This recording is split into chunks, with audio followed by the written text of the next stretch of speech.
শুভ সকাল বন্ধুরা, মিষ্টিস ফ্যামিলির একটি নতুন ব্লগে তোমাদের সবাইকে ওয়েলকাম। আশা করছি তোমরা সবাই ভালো আছো আর আমরাও সবাই মোটামুটি ভালোই আছি। আজকে হলো শনিবার আর এখন বাজে সকাল 7টা মতো। আর এখন থেকেই আমার কাছে দূরের সমস্ত বন্ধুদেরকে সাথে নিয়ে আমার আজকের দিনের ব্লগটি শুরু করছি। তোমাদের সবাইকে আমার ব্লগের সঙ্গে থাকার জন্য অনুরোধ রইল।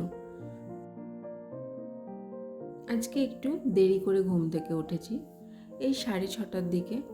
অন্যদিন তো 5:30টায় উঠি ছেলের স্কুল থাকলে, তা আজকে ভাবলাম যে না, তাড়া নেই, অত দেরি করেই উঠি। ঘুম থেকে ওঠার পর ফ্রেশ হয়ে ড্রেস চেঞ্জ করে চলে এসেছি আবার বেডরুমে। এখন সকালের দিকে যে কাজকর্ম সেগুলোই করব।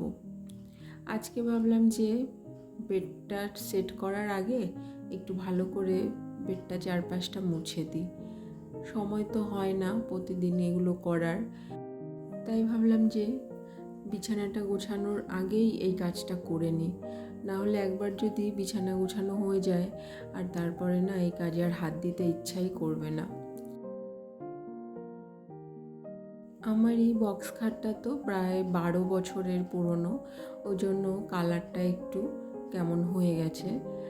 পলিশ করাতে হবে, তাহলে আবার ভালো হয়ে যাবে কালারটা। আর আমার ছেলে তো স্টিকার পেলেই স্টিকার দিয়ে তো এদিক ওদিক লাগাতেই থাকে। আর আমার বেডের গায়েও, বক্স খাটটার গায়েও অনেকগুলো স্টিকার লাগিয়ে রেখেছে। ছেলেকে ঘুম থেকে তুলে খাইয়ে দিয়েছিলাম আর হাজব্যান্ড বাজারে গেছে। তা আজকেও বায়না করেছিল যে ওর বাবার সঙ্গে যাবে। ওর বাবা বাড়ি থাকলে শনিবার রবিবার যখনই ওর বাবা সকালের দিকে বাজারে যায়, ও ওর বাবার সঙ্গে যাওয়ার জন্য বায়না ধরে। তাই বললাম ঠিক আছে যা, একটু ঘুরেই আয়। আর আমাদের বাড়ি থেকে বাজারটা খুব কাছেই, 5 মিনিট মতো। তো এখন ওরা কেউ বাড়িতে নেই, তাই আমি ভাবলাম যে এই ফাঁকে কাজগুলো তাড়াতাড়ি করে সব করে নিই। আমার এই বারান্দাতে সকালের দিকে খুব ভালো রোদ আসে। আর এখন তো রোদের তাপটা এত বেশি যে সকাল 6টার মধ্যেই একেবারে ঝলমলে রোদ। তাই আজকে ঘুম থেকে ওঠার পর একদম প্রথমেই ওই কাজটাই করেছি, বালিশগুলো ওখানে রোদে দিয়েছিলাম। তা এখন দেখলাম যে না, বালিশগুলো বেশ ভালো গরম হয়ে গেছে।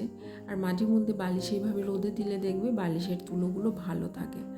তাই বালিশগুলো আবার ঘরে বেডে এনে রেখে দিলাম, কারণ এখন আর রোদটা নেই, রেখে আর লাভও নেই। ছাদে রোদে দিতে পারলে ভালো হতো। ছাদে রোদটা তো প্রচণ্ড পরিমাণে বেশি থাকে, কিন্তু আমার না সকালে উঠে আর ইচ্ছা করছিল না যে ছাদে গিয়ে ওটা দিয়ে আসতে, আবার আনতে যেতে হবে। ওই জন্য ভাবলাম যে না, দরকার নেই। তোষক টোষক বা অন্য কোনো কিছু রোদে দেওয়ার হলে তখন ছাদেই দিতে হয়। এখন একটু ডাস্টিংয়ের কাজগুলো করে নেব। ড্রেসিং টেবিলটা তো প্রতিদিনে আমি একটা শুকনো কাপড় দিয়ে মুছে নিই, কিন্তু পাল্লা খুলে ওই জায়গাটা তো আর প্রতিদিন পরিষ্কার করা হয় না। তা আজকে যখন খুললাম, যে দেখলাম যে ভালোই নোংরা জমে গেছে ওখানে।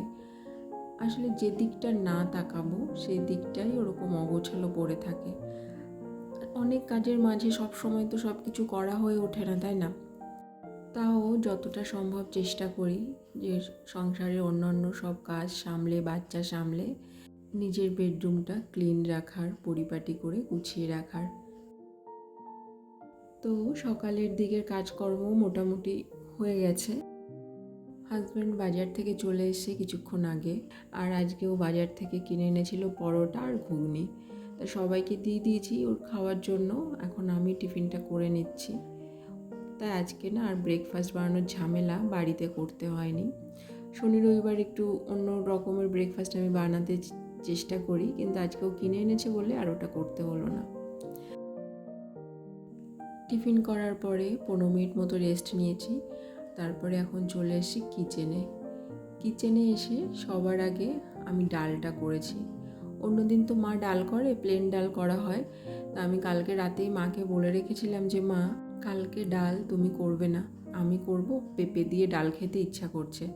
আমার না এরকম ডাল খেতে খুব ভাল লাগে, পেঁপে দিয়ে ডাল, লাউ দিয়ে ডাল, বা যখন শীতের সময় মূলো পাওয়া যায় মূলো দিয়ে ডাল, আর ওই সমস্ত রকম সবজি দিয়ে যে ভেজ ডাল, এইভাবে ডাল খেতে আমার ভীষণ ভালো লাগে। তাই কিচেনে এসে সবার আগে ডালটাই রেডি করেছি, আর তারপর ভাত বসিয়ে দিয়েছি আর ডিম সেদ্ধ বসিয়ে দিয়েছি। আজকে একটু ডিমের ঝোল করব, আজকে আর অন্য কোনো মাছের ঝোল টোল করা হবে না। আর কালকের কিছু চিংড়ি ছিল, সে চিংড়ি দিয়েই একটু চাল কুমড়োর ঘন্ট করব। সকালের দিকে যে অল্প কিছু বাসন হয়েছিল সে বাসনগুলো ধুয়ে নিয়েছি, আর এখন চিংড়িটা ভাজা হয়ে গেছে। আর চাল কুমড়োটাও না কেটে নুন মাখিয়ে রেখে দিয়েছিলাম। চাল কুমড়ো কেটে নুন মাখিয়ে রেখে দিলে একটু নরম হয়ে যায় আর ওর জলটা ছেড়ে যায়, তাহলে চাল কুমড়োটা তাড়াতাড়ি সেদ্ধ হয়ে যায়, রান্না করতে বেশি টাইমও লাগে না। তো এখন চাল কুমড়োর ঘন্টটা রেডি করে নিলাম চিংড়ি মাছ দিয়ে। আর এই রেসিপিটা মানে এত ভালো, এই চাল কুমড়োর ঘন্টটা খেতে লাগে যে কি বলবো। আর করব ডিম দিয়ে বেগুন দিয়ে ঝোল। আজকে যে দুটো রান্নাই আমি করছি, এই দুটো রান্নার রেসিপি আমার মায়ের কাছ থেকে নেওয়া। আমার মা এই রান্নাগুলো করতো, আর আমি তো বিয়ের আগে সেরকম রান্নাবান্না পারতাম না, তাই বিয়ের পর মার কাছে শুনে শুনে সেইগুলোই এখন রান্না করি শ্বশুরবাড়িতে। আমার শ্বশুরবাড়ির লোকজন কোনোদিনও না এই বেগুন দিয়ে ডিমের ঝোল, তারপরে চাল কুমড়োর ঘন্টটা এইভাবে চিংড়ি দিয়ে ওরা কোনোদিনও খায়নি। কিন্তু আমি বিয়ের পর যখন রান্নাবান্না শুরু করলাম করতে, মার কাছে শুনে শুনে এগুলো রান্না করলাম, এদের সবারও খুব ভালো লেগে গেল এই রান্নাগুলো। আর তারপর থেকে সময় সুযোগ পেলে প্রায় এই রান্নাগুলো করি, কেননা প্রায় প্রতিদিনই তো সেই মাছের ঝোল, ডাল, ভাজা এই সমস্ত কিছুই রান্না হয়। মাঝে মাঝে যখন অন্য কোনো কিছু রান্না করা হয় বেশ ভালোই লাগে খেতে। আর আজকে যে 3টে আইটেম আমি রান্না করেছি, এই 3টে আইটেমই আমার ভীষণ পছন্দের। রান্নাবান্না করে রান্নাঘরের কাজ সব কমপ্লিট করে চলে এসেছি আবার উপরে। ছেলে আর হাজব্যান্ড গেছিলো চুল কাটতে, ছেলের চুলগুলো ভালোই বড় হয়ে গেছিলো। আর সামনে পুজো, তাই ভাবলাম যে না হেয়ার কাটিংটা করিয়েই নিই। তো চুল কেটে চলে এসছে, আর গায়ে এত ছোট ছোট চুল লেগে আছে যে কি বলবো। তারপর ওকে শ্যাম্পু দিয়ে ভালো করে স্নান টান করিয়ে দিয়েছি। এত গরম পড়েছে কদিন যে ওর যে চুল বড় হয়ে গেছিলো না, চুলগুলোর জন্য মাথাটা ঘেমে যাচ্ছিল, আর দেখছি যে কানের চারপাশ দিয়ে না ঘামাচিতে ভর্তি হয়ে গেছে। এখন চুল কেটে ছোট করে দিয়েছে, এখন আস্তে আস্তে দেখবে ঘামাচিগুলো এমনিই কমে যাবে। অনেকদিন ধরেই ভাবছি যে পাখাটা পরিষ্কার করব। 1 মাস আগে পরিষ্কার করেছিলাম, আর এই 1 মাসের মধ্যেই দেখছি যে পাখার ওই ব্লেডগুলোতে আবার নোংরা পড়ে জমে গেছে। আর এই পাখার এই ব্লেডগুলোতে যখন নোংরা জমে যায়, পাখার স্পিডটা না কমে যায়।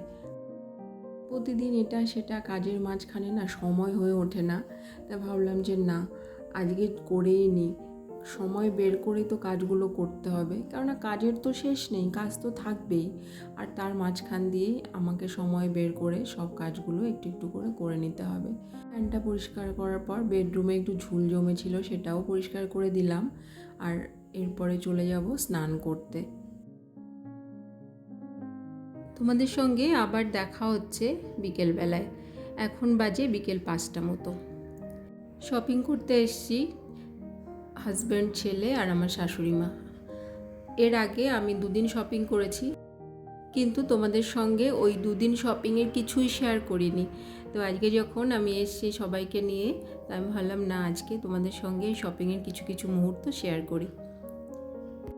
আমাদের এখানেই একটা খুব ভালো শাড়ির দোকান, সেখানেই এসেছি শাড়ি কিনতে।